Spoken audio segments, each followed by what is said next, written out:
Hi, good afternoon, everyone. This is Del Ruff, the director of the North Carolina Center for After School Program. I want to thank everyone for coming out this evening.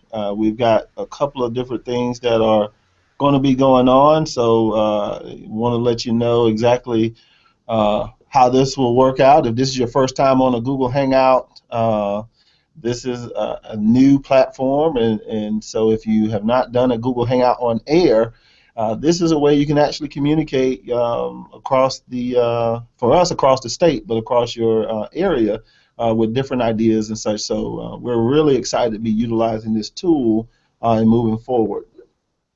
So one of the things I want to do is a little housekeeping to kind of tell you what we'll be doing. So the microphones will be muted. There are several of you who are actually on the screen with me live, and so your microphone will be muted so you can press your chat button, or there is also a question feature. So if you will actually, you should see a little Q&A button, I believe, to your left. So I think it's a blue looking button. You can click that and you can actually ask a question. Once you type in the question, myself or Dr. Allen will answer that question.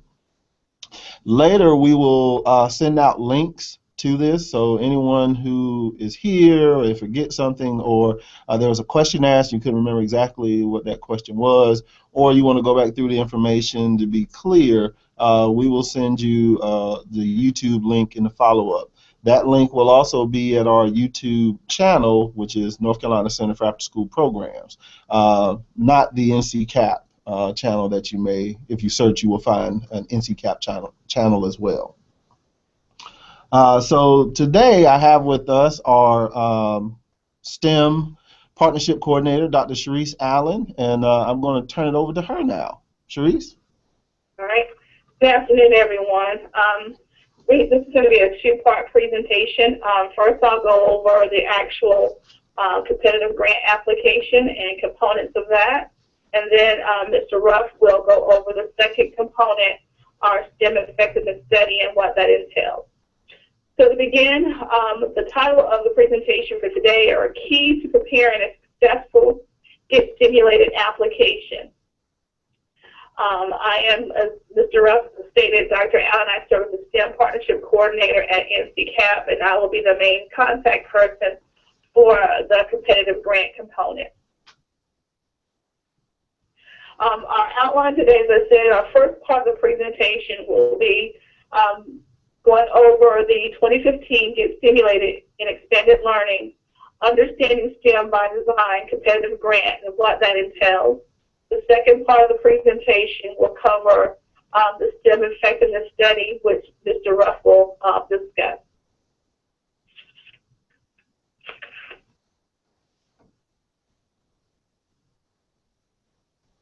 So the 2015 Get Stimulated and Expanded Learning competitive grant has the overarching goal of understanding STEM by design.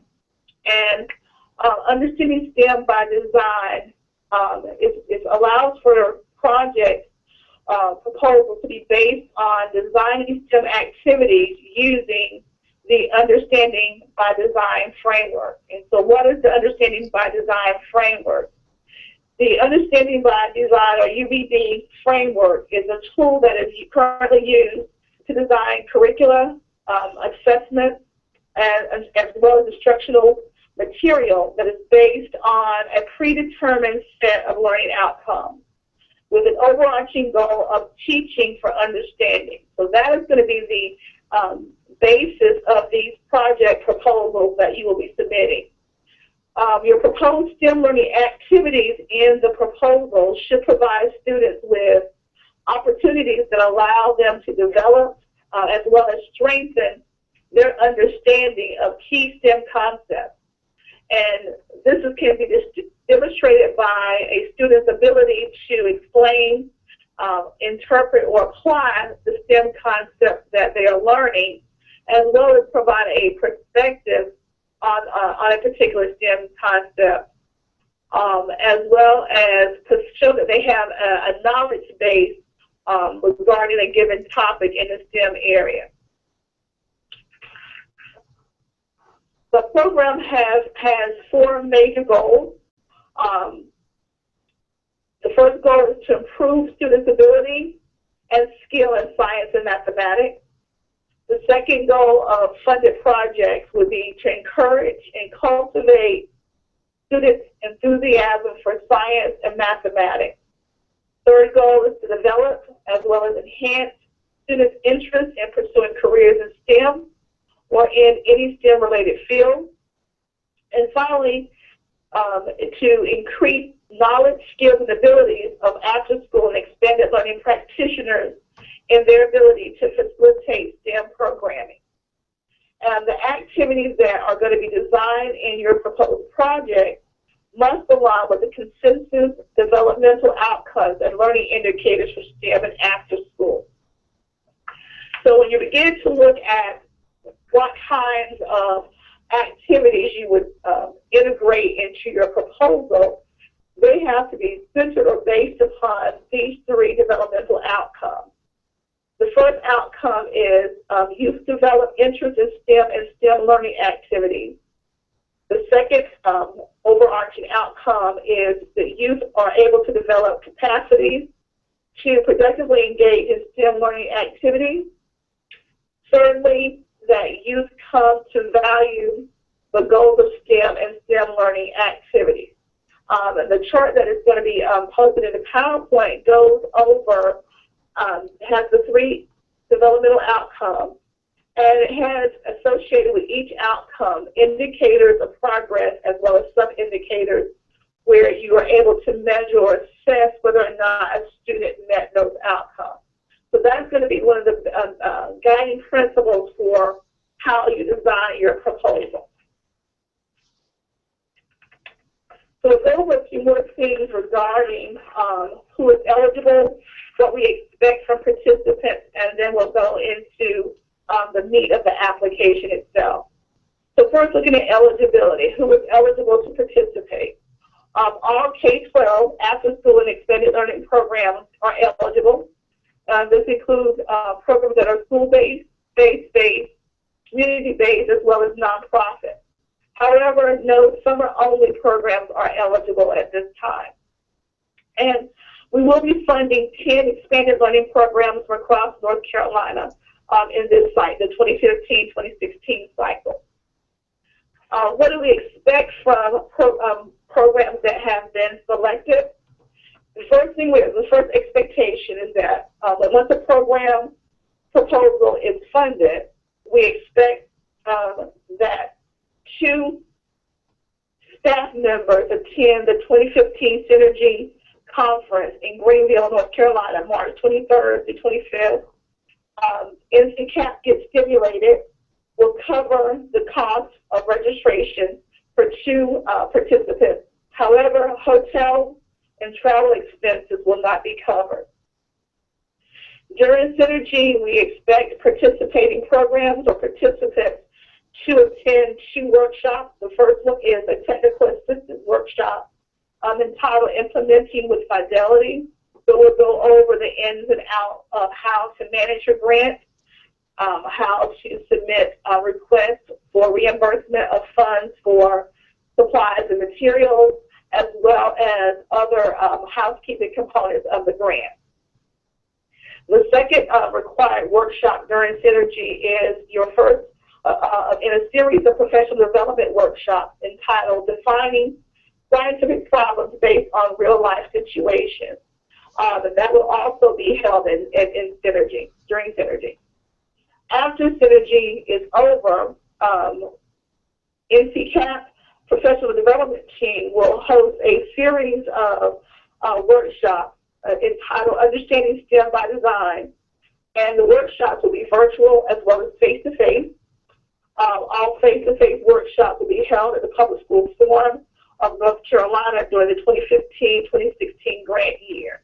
And once your program has been funded, further information regarding the workshop schedule will be provided at that time. But if you have any questions regarding that, the time frame, feel free during the Q&A session to submit a question.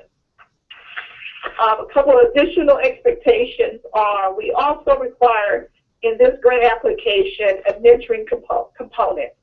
We are asking that participating programs integrate a mentoring component into their existing programs. You can utilize mentors from an existing partnership that you already have, or you can utilize a statewide mentoring initiative called the Million Women Mentoring Initiative, or those in the Raleigh-Durham RTP area, the US 2020. And we'll provide more information to you during Synergy, as well as during, if you have questions regarding those issues, you can ask that at the end of the presentation. The final expectation is that we ask participating programs that are funded to conduct community engagement activities through by hosting either a parent-family night, as well as providing presentations of their engagement in STEM to civic groups, funders, school partners, etc. So how is this going to be funded? If your program is selected, how does the funding actually occur, and what is the funding time frame? The funding will cover grant year 2015, 2016, beginning in March, running into March of 2016. The program stipend is the total amount is $1,500. $300 will cover registration for 2 staff members to attend 2015 Synergy, and $1,200 will be used for the project itself. That will be able to be utilized to purchase science equipment, project materials, or other resources that are needed for you to conduct your project. Also, funds can be used for field trips to local museums, to engage in partnership with other STEM entities or other stakeholders that may be utilized as a resource to support your project. Funds will be distributed on a reimbursable basis from NCCAP once your application is approved by the STEMulated professional development team. And as I said, once if your program is selected during Synergy, during the implementing with Fidelity workshop, we'll go in more detail about how funding will be distributed. So the actual application that you will be submitting is 3 parts. The very first part deals with applicant and program information, where we gather demographic and programmatic information to give us a picture of your program. The second part of the application is your actual project proposal, which I'll go in a little bit more detail about in just a moment. And the third component are a series of additional questions where we're going to find out what kind of resources are already available in your communities, and that will allow you to carry out STEM activities. Also, we want to know how you plan to work with students, how you plan to recruit students into your program for the STEM component, questions of that nature. So looking at the main component, the meat of your project application, it is your project proposal, and it has 6 parts, and I'll go through those very quickly. First, you have your project title. Your project title should be very concise, but also to the point, where it is going to cover and express what your project is going to be about. The second thing is the second component of the proposal are your developmental outcomes that I spoke of earlier. You have to align your project with one or more of the developmental outcomes as your overarching goal for your project. Thirdly, you have your project description, and this is where you're able to provide an introduction about your project,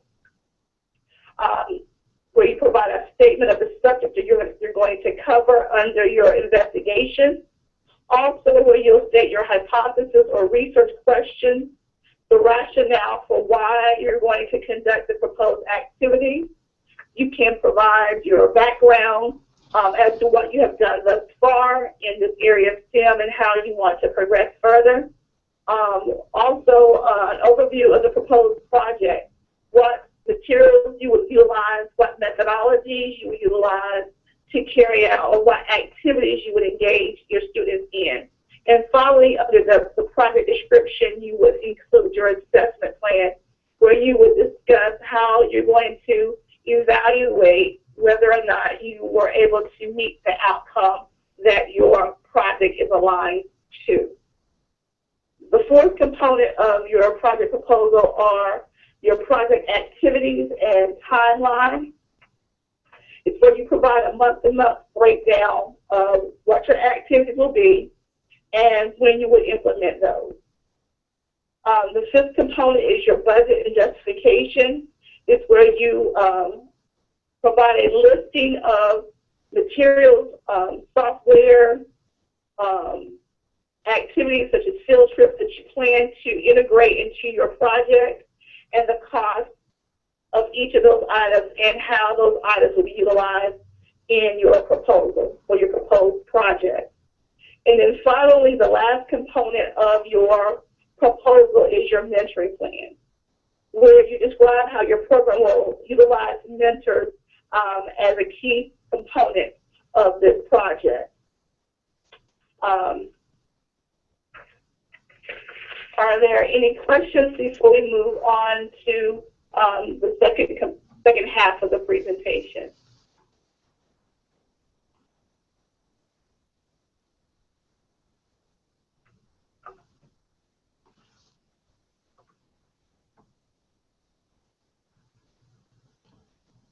All right, so we're going to, if there's any questions, you can chime in or pop in. There's a couple of ways you can do it. You have a chat feature. You also have the Q&A feature, so feel free to hit one of those at any point in time. We also will have another question point coming up after the next part of our webinar. The next aspect of what we're doing in Get Stimulated is a STEM and literacy effectiveness study. And if you've been following North Carolina over the last few years, you're aware in your local school systems that we have something called Read to Achieve, which is our third grade reading initiative. Also in the Roadmap of Need, our 2013 and 2014 version, if you're not familiar, the 2014 version is available on our website with the newest information. Those third grade reading scores, last year we worked with Metametrics, and they determined that third grade reading is a direct correlation to ACT performance of students. So what we're working with this time is an organization or a company wants to look at introducing specific STEM activities into kindergarten, first, and second grade. But the question is will these STEM activities, in conjunction to literacy and books specifically on these topics, will that increase the opportunity for students to be more proficient in third grade reading? So this is a part of NCCAP looking at our research aspect within the after school and expanded learning space. And I know that many of you know that the work that you're doing is impactful, but how do you tell that story is really key and major right now, and that's one of the things that we hear about at the state level. So let's see how that will play out, and we want to see how that will play out over time. We just got a question: are we required to use additional funds?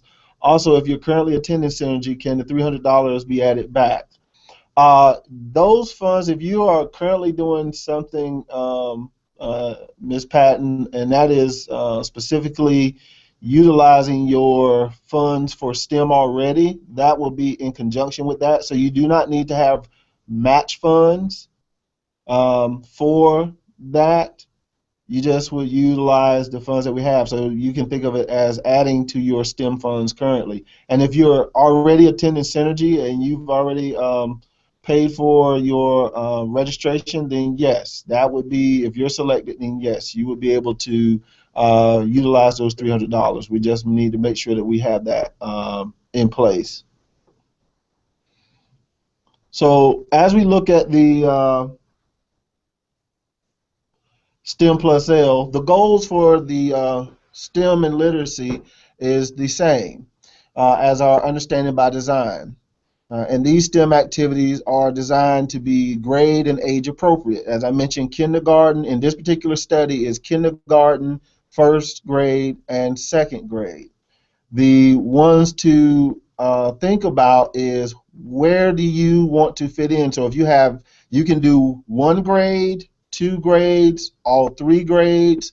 The STEM plus L is specifically for those earlier grades. Not to confuse that with the other aspect of understanding STEM by design, which is K through 12.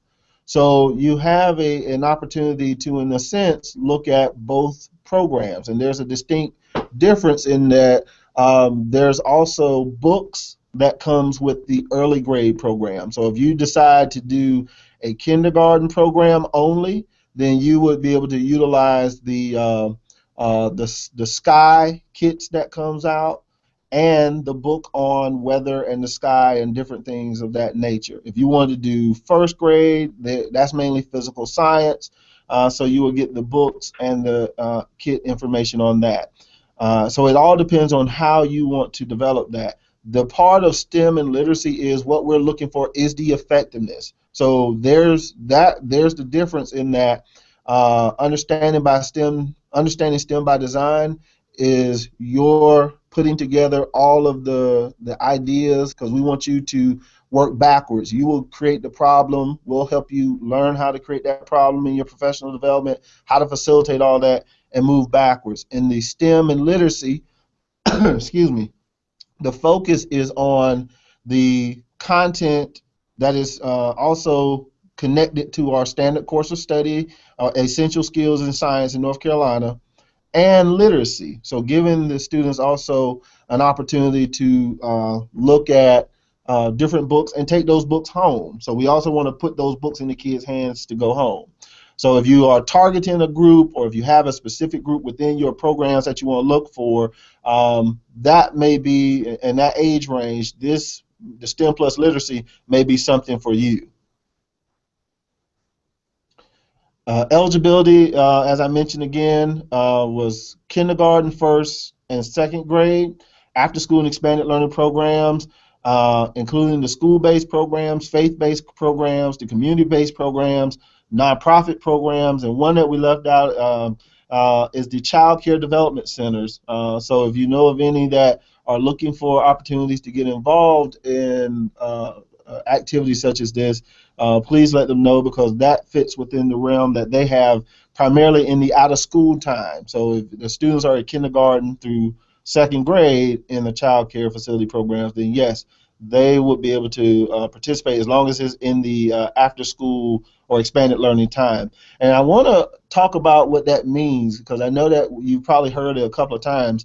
Expanded learning is before school, after school, and weekends primarily for the cases of what we're looking at. So anything that's on a consistent basis that is going to be held to do it in those times is expanded learning. Now, in definition, expanded learning is also summer programs, but at this current time, we're not looking at the summer-only programs. If you have a summer program that is a part of your year-long excursion within your program, that would be something I would put in my application and say for the length of this time, but as a summer-only kind of initiative, these are not summer-only initiatives. We're looking for 12 programs total, so there's 4 kinder, 4 first, and 4 in the second grade that we're primarily looking for to participate. The expectations are very much the same. The only difference is that at this time, and let's say that you have you participate in the study, you definitely will have one registration fee, and it will all depend upon how great the demand is for participants in the STEM plus L. Well, we will possibly be able to do 2 registration fees. But again, hotel and travel expenses must be covered by the programs or the sites. And that's primarily because we want you to have a vested interest in this. During Synergy, there's a workshop. It'll be about a 2-hour workshop on the effectiveness in early grade STEM plus L. And that will be where the professional development training will occur. If you are participating in the study, bring space to Pat because you will get the kits there at the conference. So before you leave, you will have everything to get started in your hands to go back. So that will be a part of when you. That's why we want you to come to Synergy as well. But you will have a pre-survey and a post-survey, and then there will be an additional convening, and that convening will be most likely here in Raleigh at the Public School Forum. And that cost will be taken care of for the folks at the end of that. The travel cost to come to Raleigh for that best practices convening will be covered by the effectiveness study.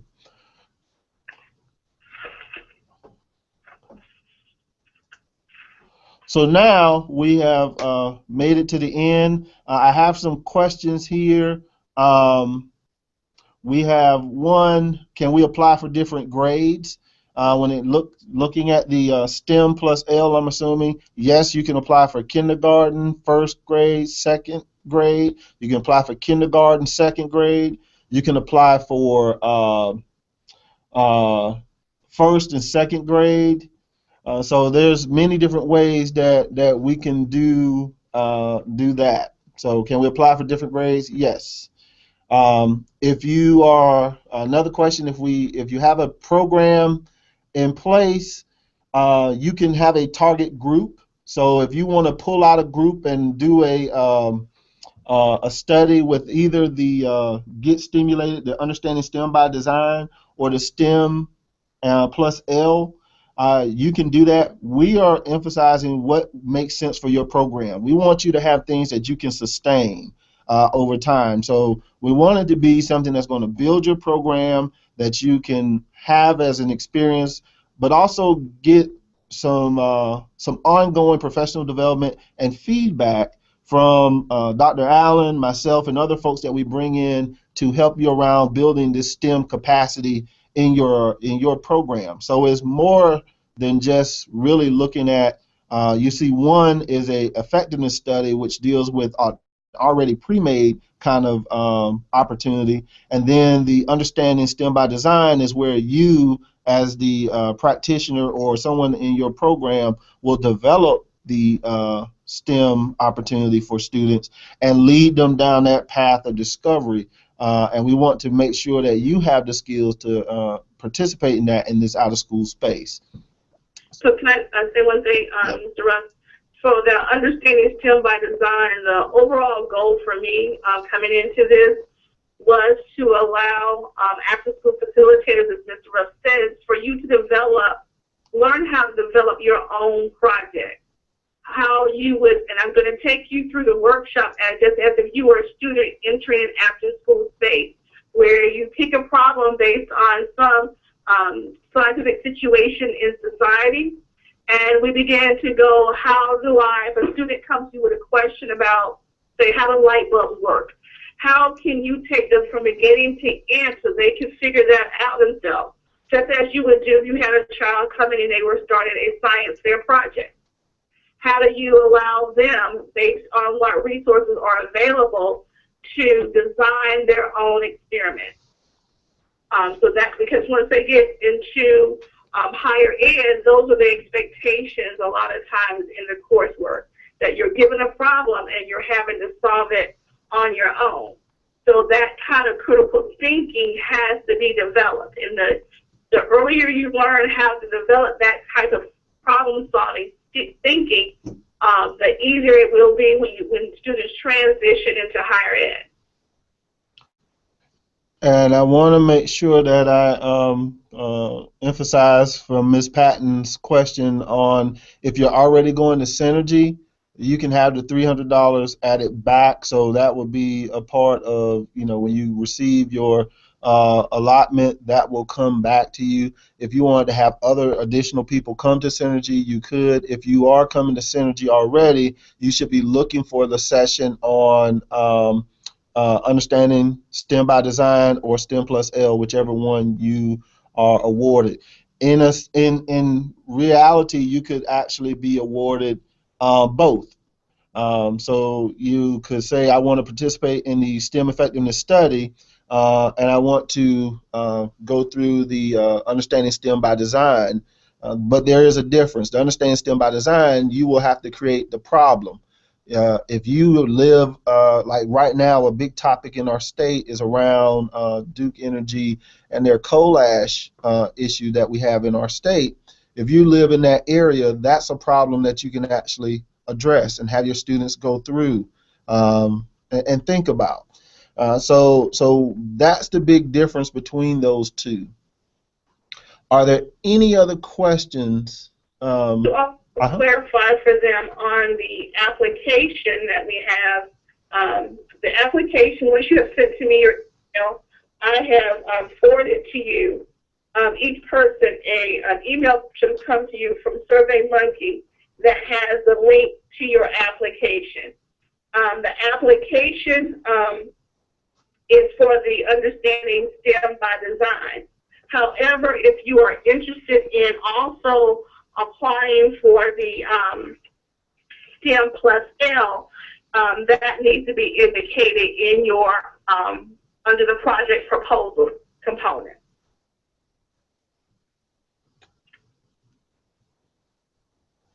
So we've come to the end where we have our contact information. If there's any additional questions or any questions before we log off, go ahead and chime in.